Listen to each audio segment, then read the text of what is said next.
Let me give you some free game. What if I told you there's a huge mystery business model with hundreds of millions of customers, but yet the general public is not aware of how to make the most of it? What if I told you that this could blow up even bigger than dropshipping, YouTube automation, and trading, and even though we're heading into the big 2025, you're still in it earlier than the masses, and if there's any time to join in, it's now. That business model is OFM.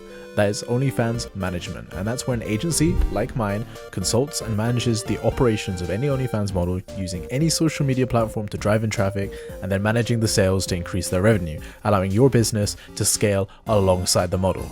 That's the bare bones. Let me run you through the more detailed things about OFM. It's probably best for me to introduce myself first. So who am I? Well, the handsome man that you see on your screen is Glek Ganjandoni. That's me, the founder of The High Table, and that's my OFM agency. And this is before I driving results with my team. Look at me, fucking geek. Right afterwards, well, my handsome ass, after driving results in my agency. Bear in mind, I'm only 20 years old. This is very easy for anyone to achieve, but I'll get into that in a second. Genuinely, going into 2025, knowing that this business model exists and that you can take the advantage of it is a very good idea, and it's a very good thing to hold on to. Like many other people who tried to make money online, I tried drop shipping, I tried trading, SMMA, all of it, shout out Iman Gaji, and I'll say that every business model has its time to come and its time to go. And while I was late to drop shipping and SMMA, I started OFM up in late 2023, and even though it may be a whole year later, I still think that this business model has room to grow all the way to 2026 onwards even before it gets properly saturated. Have a look at what it can do. So these are just some of the results to show you how simple it can be. I've got this coming in, I've got that coming in, pretty decent numbers. I'm not that smart, but I just played the right cards. I just got there in time. And that's what I'm trying to give to you, the audience, knowing that this business model exists. And the reason why I believe OFM isn't going to get saturated for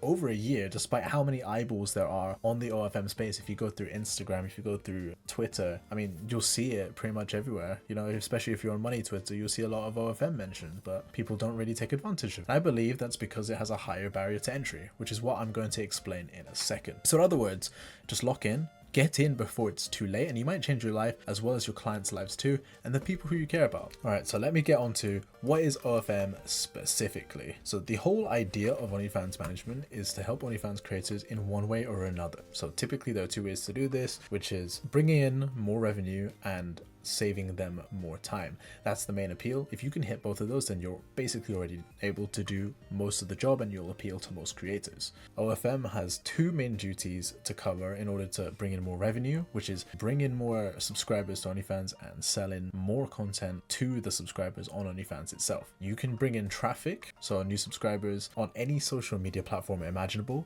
the main ones being Instagram, TikTok, Twitter, and Reddit. But you can get creative, a lot more creative with platforms like dating apps, FetLife, and anything that's more niche. If there's an adult audience, you could potentially get people on board through that.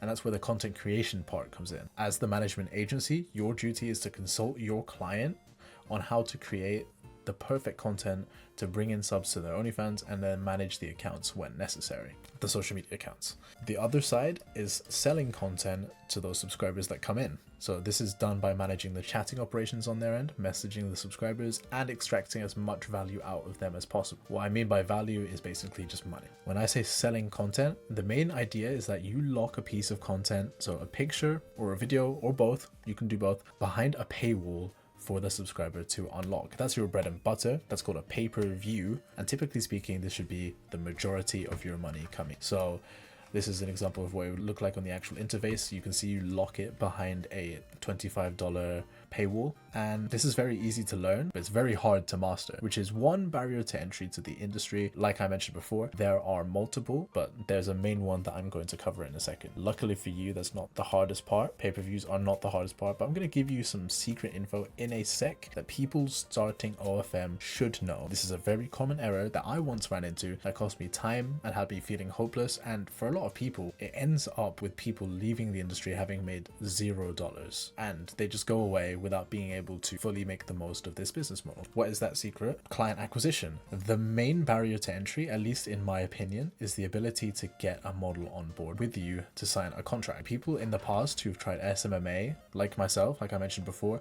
know how annoying it can be to cold outreach to people who are typically business professionals already, just to not get replies back for days, if not weeks, you know, sending out cold emails, cold Instagram DMs, not really, you know, knowing what to do, and then you kind of just message them blindly and you don't get replies. That's what it can be like. I mean, the pitch here to OnlyFans models is same concept with the outreach, with acquisition, but it's a little different. These models aren't going to agree to split their income for just any random nobody. And the odds are they'll look for you to deliver something established. That's the key difference between SMMA and OnlyFans models, because SMMA, you're dealing with business professionals who have their business running already, and they clearly need marketing that they may not do themselves, or they may just do that on their own. And they would be asking themselves, why would I give this guy a split of my income or a retainer fee just so I can have better marketing? Sometimes they don't see the benefit in it, and the concept is the same here with OnlyFans models. They probably are doing the marketing on their own already. They're probably already doing the messaging already, so no one is going to sign unless you have some sort of unique established benefits to them. So I'll give you a few examples. You can show your ability to deliver results through past results in the past results. So if you have a client before, then you'll be able to show them the past results. You could show them proof of building up a social media account. So if you did go into SMMA before and you blew up a client's account to 10,000, 20,000, 50,000 followers, you can show that. You can show any other industry experience. So like I said, SMMA, if you manage to bring in $10,000 of extra revenue for another company who benefited from your marketing, then you can show that. Or you could just show them robust systems for them to get results. That one takes a lot longer, because to be able to put your robust systems together, you need to know exactly what you're doing, not just from theory, but from actual experience. And you won't be able to do that just by going through YouTube. You'll have to get your first model on board first. Typically, unless you come from a webcamming background or anything else in adult entertainment, you might have an idea of what kind of systems would work. But typically speaking, you're going to need some sort of prior knowledge so that you can build those robust systems and say, hey, I know how to make you more money with your OnlyFans. I know how to bring in traffic from Instagram. I've done it before for this client. Let me do it for you. If you have an acquaintance or a friend who's already in the OnlyFans industry, this is made a lot easier because they probably already trust you. You don't need to go through such a hard time of telling them, hey, well, I have 20,000 followers on Instagram. This is my plan for da da da da da.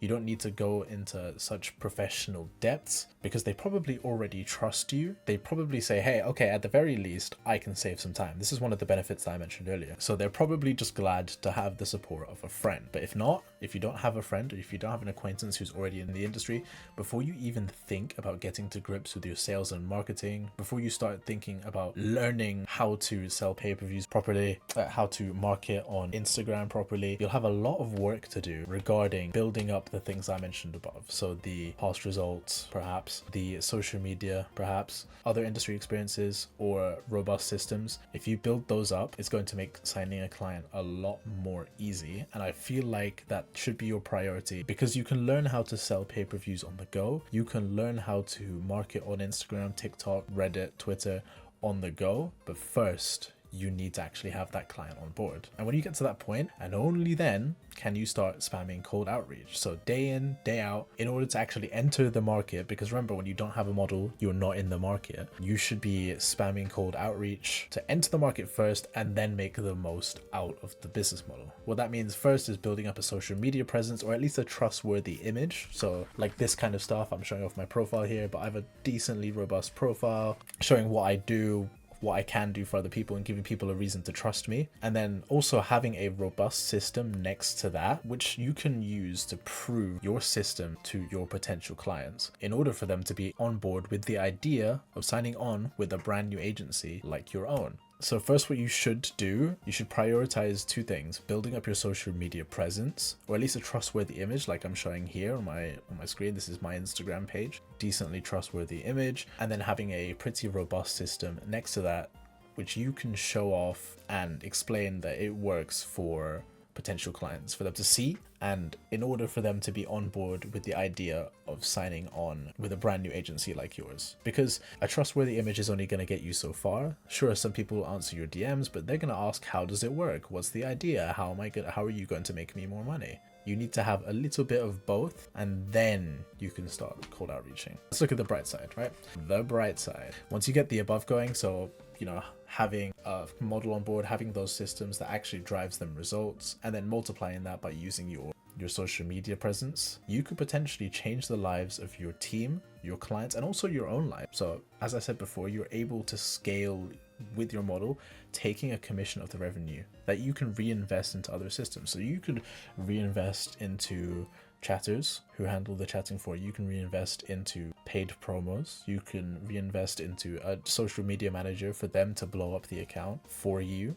The list goes on. And I usually say that the industry norm is around $5,000 per month revenue per model. So once you've built your client acquisition systems, so you're cold outreaching, you've got your social media presence, people want to work with you. Once you have that down, that means that your agency can very quickly hit 6 figures a year without too many problems. And it's literally that easy. You just need to send out a bunch of messages and then, you know, have those clients on board. Do a little bit, do a bit, do a lot of improving their OnlyFans game, and you can very quickly scale. You'd be surprised at how quickly this picks up. I've also been able to cultivate a lot of positive influence from this industry. So for example, you can learn HR from being able to accompany your clients through the journey.